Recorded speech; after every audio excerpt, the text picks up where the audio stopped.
नाराज छगन भुजबळ कुटुंबासह परदेश दौऱ्यावर जात आहेत।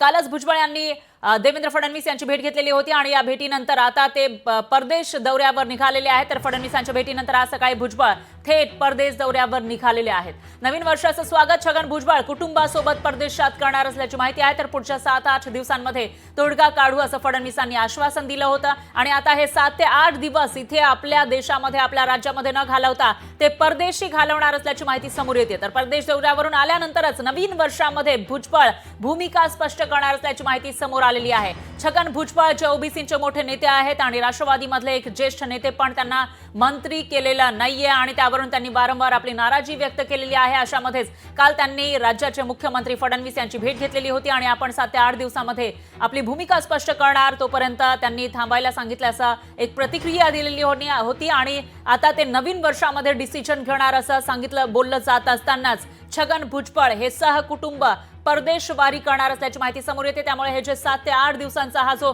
कूलिंग पिरियड आहे याच्यामध्ये ते परदेशामध्ये जाऊन न्यू इयर सेलिब्रेट करणार, नवीन वर्षाचं स्वागत करणार आणि त्यानंतर आपल्या देशामध्ये आल्यानंतर मात्र पुढची भूमिका ते जाहीर करू शकतात। त्यामुळे नव्या वर्षामध्ये छगन भुजबळ एखादा बॉम्ब, राजकीय बॉम्ब फोडतात की त्यांची भूमिका नेमकी काय असेल याकडे लक्ष असेल।